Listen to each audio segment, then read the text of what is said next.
Kemudian apalagi yang dapat membatalkan sholat? Yang ketiganya adalah dengan sengaja mengucapkan satu kata yang tidak ada hubungannya dengan kemaslahatan sholat.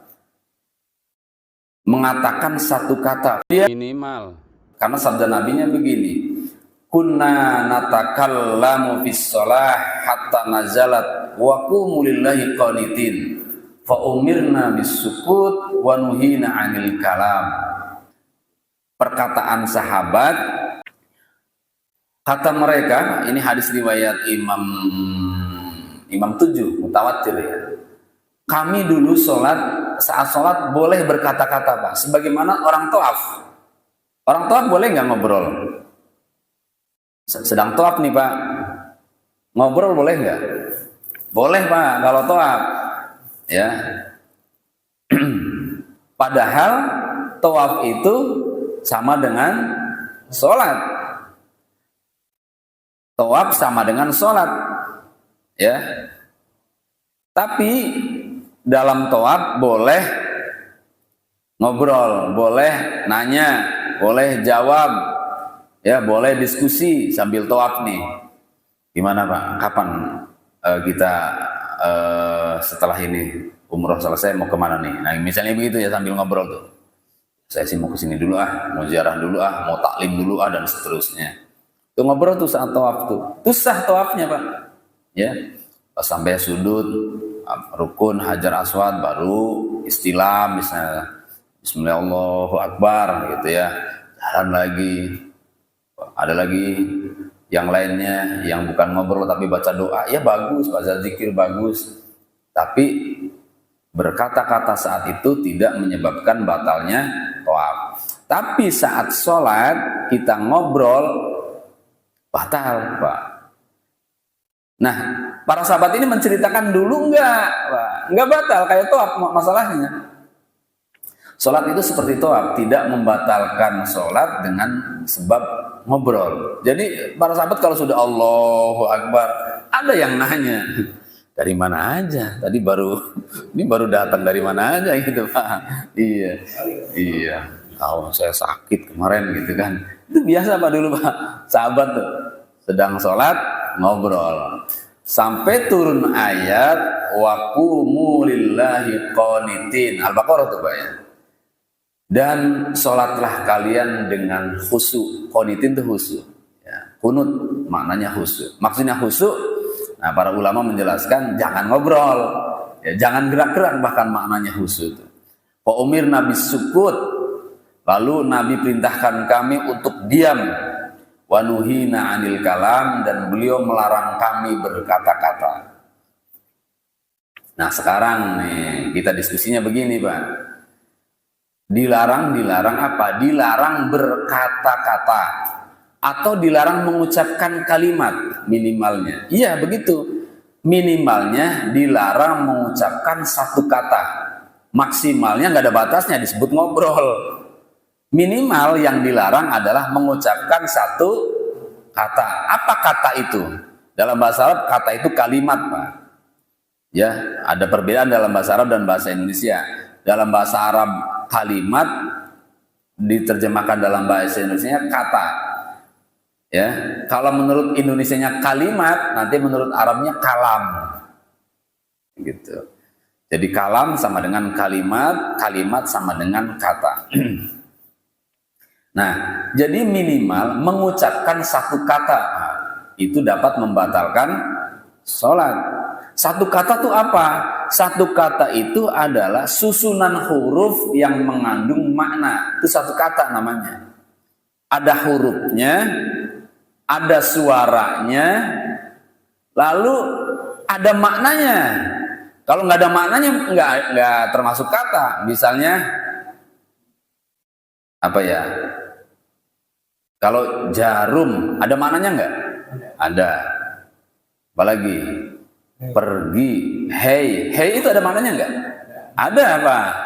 3 huruf padahal. H-A-I. Hai. Ada maknanya. Yang nggak ada maknanya, Bapak sebutkan apa? Ya, suara huruf yang disusun tapi tidak ada maknanya. itu tidak termasuk kata, Pak. Minimal 2 huruf ya. Misalnya tak. Tak itu T sama A. Ya enggak batal kalau itu, karena itu bukan berkata. Mengucapkan satu kata bukan. Karena tak itu tidak ada maknanya. Ya. Tapi kalau bi bahasa Arab ada maknanya. Bi itu dengan, atau fi di dalam ada maknanya, nggak boleh itu, Pak. Itu termasuk berkata-kata. Ya, saya ulang. Berkata-kata dalam sholat dapat membatalkan sholat. Ya. Apa itu kata? Kata itu adalah susunan huruf yang mengandung makna, baik dalam bahasa Arab maupun bahasa Azam. Bahasa Azam itu bahasa kita, bahasa selain Arab. Kalau begitu, Pak, hati-hati dengan huruf yang keluar dari mulut kita, ya, dan mengandung makna. Saya akan tanya nih, Bapak, saya akan uji nih, coba. Ada maknanya enggak? Enggak ada? Benar? Ada nggak maknanya? Iya. Contoh, kita sedang duduk-duduk nih, perempuan lewat. Ada maknanya nggak? Ada, Pak. Ada ya? Ada. Atau imam ada dahaknya, bacaannya susah, makmumnya gergetan. Ada maknanya nggak? Ada, Pak. Maknanya imam tendanya engke gitu. Itu maknanya begitu, Pak. Maka itu bisa jadi ada maknanya, bisa jadi tidak. Saat imam sedang sholat lalu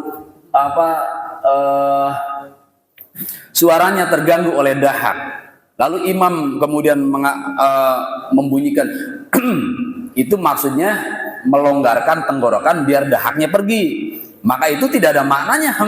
Tapi kalau yang berkata makmum, Pak, yang mengucapkan makmum, itu ada maknanya. Dan itu makmum batal. Karena itu bagi dia ada maknanya, maksudnya mengingatkan imam. Jadi sama-sama, tapi yang satu tidak ada maknanya, yang satu ada maknanya. Nah, di sini hati-hati makanya. Jangan disebutnya? Bukan. Disebutnya lanyah, lanyah tuh refleks ya, refleks tapi di luar sholat refleks masalahnya. Ya kalau ada orang batuk terus kan kita kadang refleks ya. Kan itu kan ya. Ke bawah-bawah dalam sholat. Imam sedang baca susah, terganggu dahak, Bapak ikut senggap gitu. Gitu. Itu hati-hati, itu sudah bermakna tuh ya Bapak. Sama dengan ya Bapak ketika ada wanita lewat, itu ada maknanya. Makanya Nabi bersabda begini, Pak. Inna hadhihi shalah la yasluhu fiha syai'un min kalamin nas. Bahwa salat ini tidak patut ada kata-kata manusia. Ya, innama hiya tasbih wa takbir wa qiraatul Quran. Sesungguhnya dalam sholat itu hanya tasbih, takbir dan qiraah Al-Quran. Tidak patut di dalamnya ada kalimat manusia. Dari sini kemudian, Pak, saya berpandangan ketika kita berdoa dalam sholat jangan pakai kalimat kita.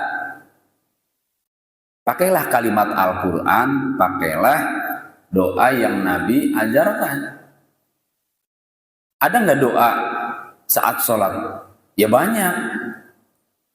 Misal ketika sujud kata Nabi begini, aqrabu ma yakunul abdu mir rabbih fahuwa sajid faksiru fihi du'a. Sedekat-dekatnya hamba dengan Tuhannya saat dia sujud, maka perbanyaklah doa. Kan ada hadis itu. Lalu ada orang melamakan sujudnya di rakaat terakhir. Padahal tidak ada perintahnya Pak. Lamain sujud di rakaat terakhir nggak ada perintahnya. Yang ada adalah lamain sujudnya dan berdoalah di sana karena saat itu kamu sedang dekat dengan Tuhan. Itulah kurang lebih maknanya seperti itu. Berarti kalau begitu sujud manapun itu dianjurkan yang lama. Cuma karena tidak mampu kita boleh memilihnya dan yang nyaman adalah di akhir, kan begitu. Boleh, Pak. Cuman kalau menganggap perintahnya sujud yang terakhir itu nggak benar. Sujud dimanapun, rakaat berapapun itu dianjurkan yang lama dan banyak berdoa. Tetapi ini kasusnya untuk sholat sendiri, Pak. Nah begitu. Kalau sholat berjamaah ya umumnya orang, jangan menyalahi umumnya orang. Apalagi kalau pengen dipandang soleh, dipanjang banyak doa, itu berbahaya dua-duanya ya. Gerakannya mengganggu jamaah yang gak biasanya, nongol lagi belum bangun, nongol lagi belum bangun. Yang kedua hatinya terganggu. Hatinya terganggu apa? Penyakit ria. Ya kan? Gitu. Jadi jangan di sholat berjamaah, Pak. Sholatnya sholat apa kalau begitu? Ya kalau sholat sendiri sholat apa? Ya bisa sholat fardu tapi ketinggalan akhirnya sholat sendiri, atau umumnya sholat sunnah. Nah, lamain tuh sujudnya. Ngapain di sana? Banyakin doa. Fa'aksiru fihi doa, kata Nabi. Banyakin doa. Doa apa yang kita panjatkan, Pak? Apa saja sah. Minta kawin lagi boleh, minta tambah rumah boleh, minta naik pangkat boleh, minta tentram hidupnya silahkan. Mau anak keluarganya soleh-soleh ya bagus. Tapi nah hati-hati dengan kalimat Nabi, kalam Nabi tadi. Ya. Kata Nabi apa tadi? Inna hadhi sholah la yasluhu fiha min kalamin nas. Sholat ini tidak patut ada kata-kata manusia. Tidak layak ada kata-kata manusia. Kalau begitu doanya saat sujud yang sudah ada dalam Al-Quran atau yang Nabi anjurkan. Nah, kebutuhan kita beda, Pak. Saya minta naik pangkat, saya minta lunas hutang. Ya kalau begitu jangan dijadikan kalam, cukup di dalam hati, Pak. Biar tidak berbenturan dengan sabda Nabi ini. Ya, Nabi melarang ada kalam manusia, tapi kita pengen berdoa. Kalau begitu jangan diucapkan, cukup di dalam hati doanya. Kan begitu solusinya jadinya, Pak. Ya, biar saat doa tidak keluar kata-kata kita. Gitu. Sebab kalau dibebaskan nanti keluar kata-kata apa saja, Pak. Ya kan? Ya Allah, istri saya kok sampai sekarang masih rewel, bawel, mulu gitu. Ini kata-kata apa tuh kalau bukan kata-kata kita, Pak? Ya enggak? Makanya dibatasi, jangan pakai bahasa kita. Kalau mau pakai bahasa kita cukup di dalam hati, begitu jadinya. Ya. Paham Pak ya? Baik, selanjutnya jamaah sekalian rahimakumullah. Berikutnya yang termasuk membatalkan sholat adalah dengan sengaja melakukan beberapa gerakan anggota badan yang dianggap banyak dalam pandangan urf. Urf itu kebiasaan yang menjadi kesimpulan manusia dalam sekelompoknya, Pak. Oh itu banyak menurut sekelompok manusia, itu banyak menurut sekelompok lain. Jadi hitungan banyaknya diserahkan kepada kita. Dan umumnya dalam bahasa maupun dalam hitungan, Pak, 3 itu banyak. Ya enggak? Sepakat, Pak. Arab, di luar Arab banyak itu 3 itu banyak. 1 belum. Maka 1 itu masih disebut munfarid. Ya. Kalau dalam bahasa Arab 2 juga belum, Pak. 2 itu namanya tasniyah. Ya, kalau dalam bahasa Indonesia 2 sudah banyak bahkan. Sudah mereka. Ya kan? Mereka itu padahal berdua. Kalau dalam bahasa Arab mereka itu kalau sudah bertiga disebut mereka. Kalau masih berdua orang Arab menyebutnya huma. Iya, kalau banyak hum mereka. Kalau masih berdua dia berdua. Ya, tapi dalam bahasa Indonesia dia berdua sudah bisa disebut mereka. Nah, kalau begitu yang dimaksud banyak adalah 3, Pak.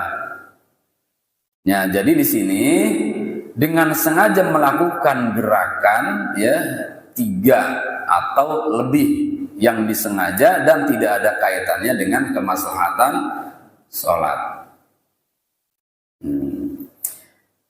Gerakan itu, Bapak jamaah sekalian rahimakumullah, dapat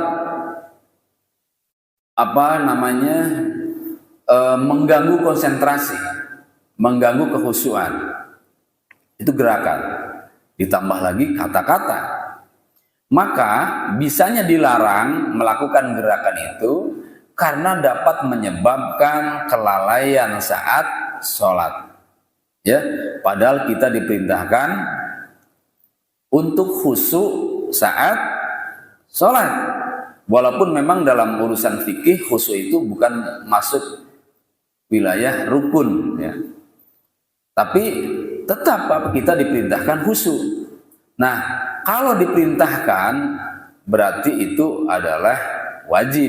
Nah, wajibnya minimal itu Pak, usahakan sebisa kita. Kalau madzhab Syafi'i mengatakan minimal saat takbiratul ihram itu sudah kita bisa memposisikan hati kita khusyuk.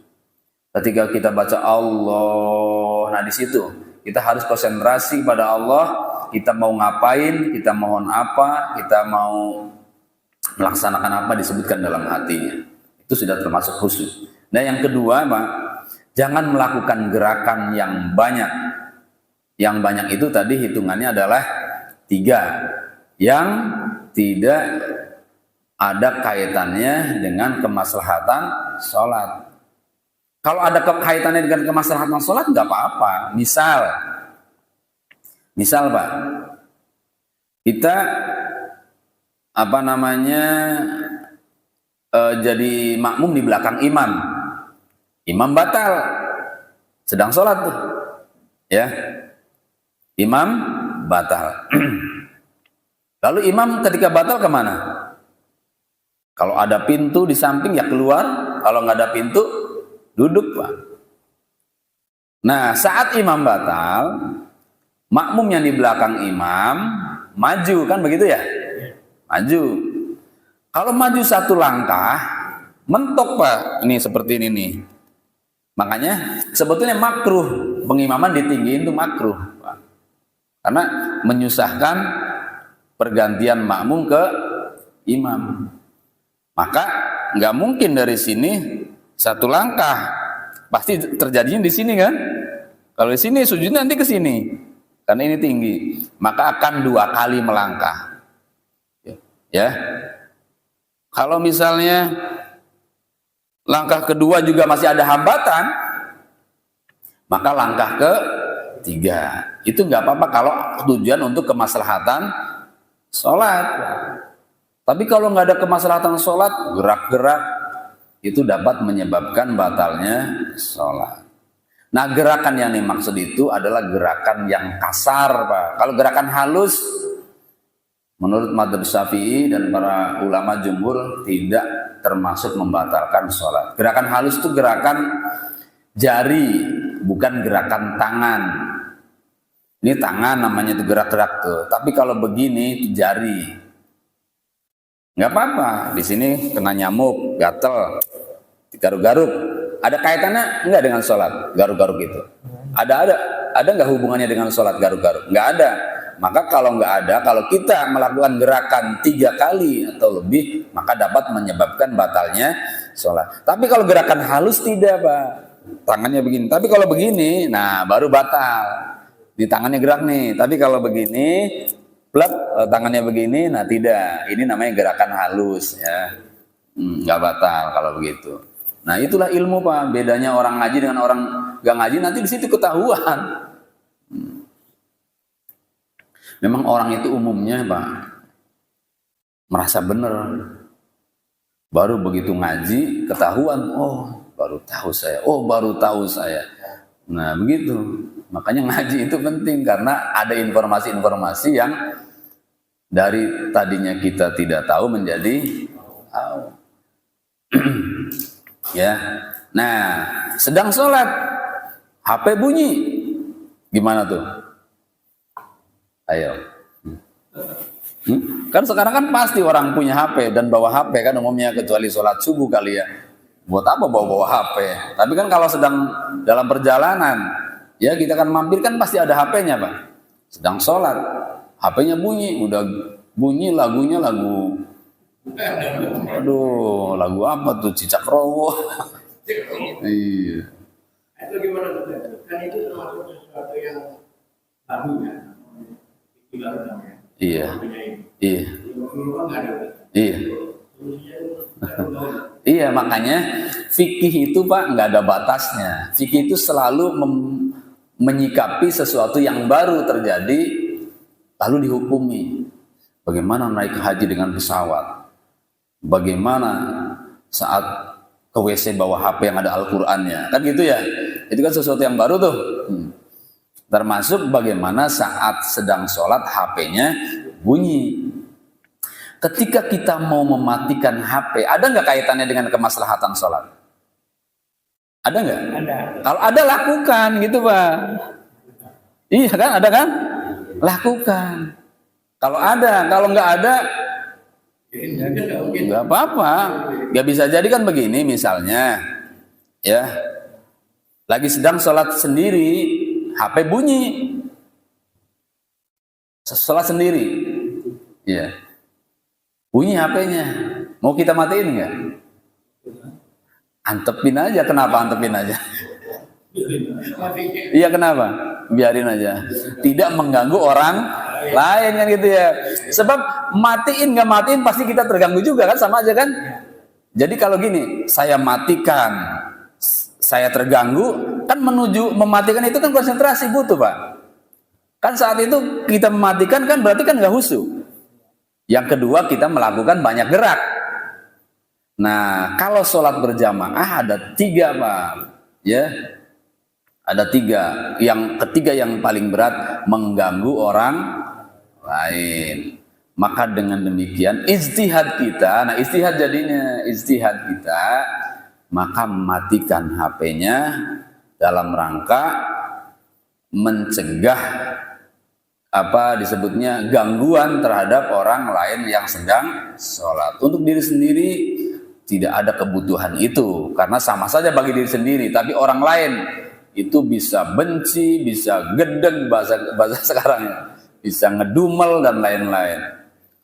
Ini orang gimana, ngajinya di mana, ngaji enggak sih orangnya gitu. Bisa jadi begitu Pak, matikan. Apalagi kalau matikannya mudah, tinggal gini aja, tek, kan bisa, kan ada yang secara otomatis Pak, kita pencet tombolnya langsung mati kan. Dan lain kali pakai nada dering yang wajar-wajar aja Pak, jangan yang dangdutan begitu. Ya.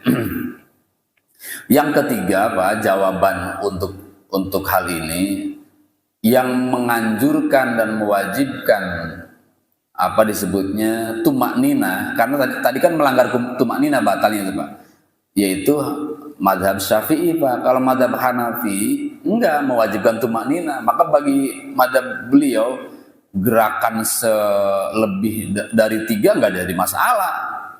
Mana dalilnya? Dalilnya Nabi saat sholat nurunin, naikin cucunya, itu kan pertanda bahwa melakukan banyak gerak tidak membatalkan sholat menurut mazhab Hanafi Pak. Makanya mereka kalau sedang sholat ada yang benerin ini apa namanya jubah, ada yang pegang-pegang jenggot mulu, ada yang baca Quran. Itu karena menurut mereka banyak gerakan tidak membatalkan sholat. Nah, tinggal kita mazhab siapa gitu aja Pak. Kenapa ada mazhab? Ya karena cara pandang orang tadi. Ya, kayak contohnya tadi yang saya contohkan, itu kalimat bukan. Nah, itu perbedaan pendapat lahir dari situ Pak. Ya.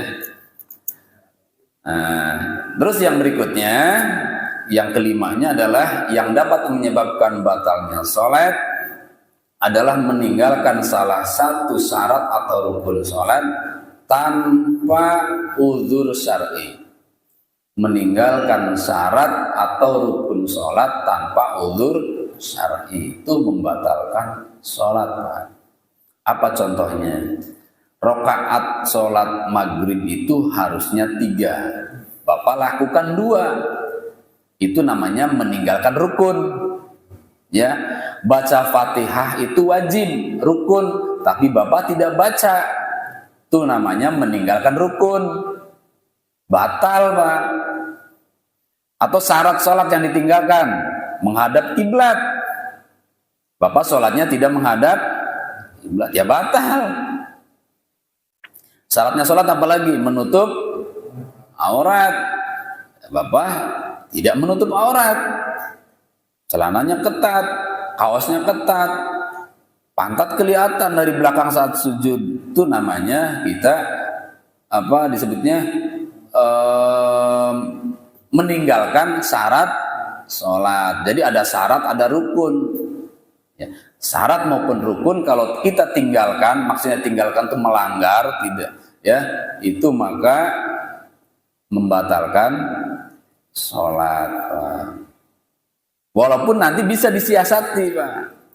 Disiasati bagaimana misalnya? Misalnya begini, Pak.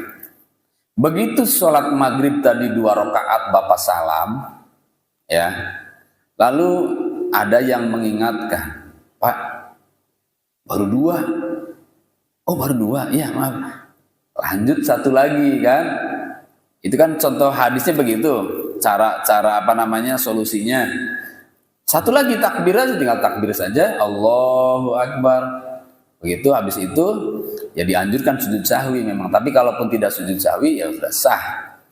Jadi sehingga meninggalkan rukunnya tidak jadi karena segera dicari solusinya itu dengan menambah lagi 1 rukun lagi, 1 rakaat lagi sehingga tidak terjadi pembatalan sholat.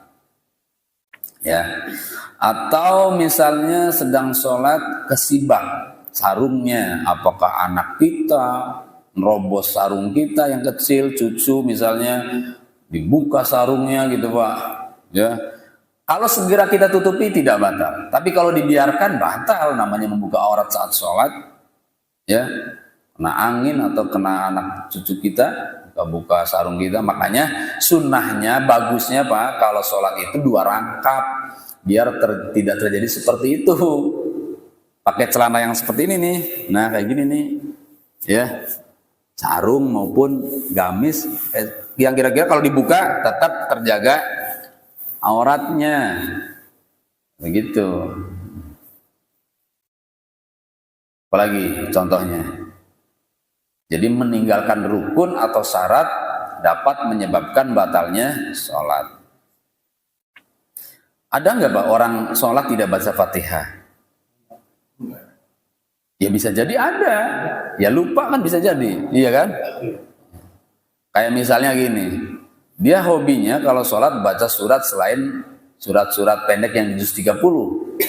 Yang dia baca Al-Baqarah kayak saya tadi contohnya ya.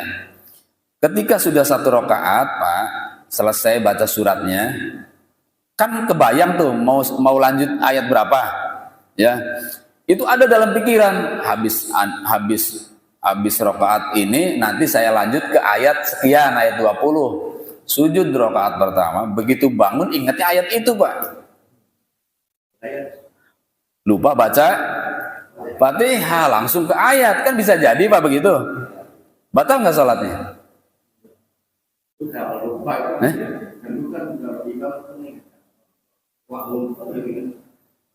Enggak, ini belum ada yang ngingetin. Belum. Kan pertanyaannya dalam kasus seperti itu batal tidak? Batal Pak, karena tidak mengamalkan rukun, meninggalkan rukun. Lupa maupun tidak lupa, kalau meninggalkan rukun batal. Hanya saja tadi saya katakan bisa diatasi, kan gitu ya. Makanya kalau sudah lewat tidak teratasi ya batal. Tapi kalau bisa diatasi, nah cara mengatasinya bagaimana? Saat kasus seperti itu. Kata makmumnya apa?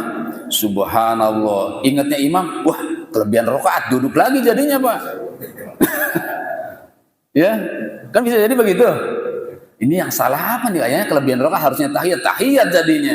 Itu gara-gara makmumnya juga nggak ngerti cara mengingatkannya. Saat kasus seperti itu mengingatkannya bukan subhanallah. Cara mengingatkan gimana? Kalimatnya alhamdulillahirabbil alamin. Itu ngingetinnya, jangan subhanallah. Atau al-Fatihah. Bisa boleh begitu, Pak. Ya. Jangan pakai subhanallah. Karena kalau subhanallah bingung imamnya. Apalagi contohnya meninggalkan rukun. Kalau tahiyat awal rukun bukan? Rukun bukan? Tahiyat awal bukan, itu termasuknya sunnah ab'ad. Maka bila kita tidak tahiyat awal saat sholat karena lupa maupun sengaja pun tidak mengapa, tetap sah sholatnya. Tapi dianjurkan melakukan sujud sahwi, ya. Sholatnya sah. Ya tadi saya tidak tahiyat awal, saya 3 rakaat salam gitu misalnya, nggak apa-apa, sah Pak. Karena itu tahiyat awal bukan rukun. Makanya harus kita bisa membedakan mana rukun, mana sunnah, agar kita ketika berhadapan dengan kasus seperti itu kita tidak bingung. Diulang apa enggak ya? Batal apa enggak ya? Nah, yang begitu biasanya ragu karena memang belum paham. Ya, tapi kalau paham, itu sunnah ini. Ya bukan bermaksud meninggalkan, tapi namanya lupa. Ya, gitu.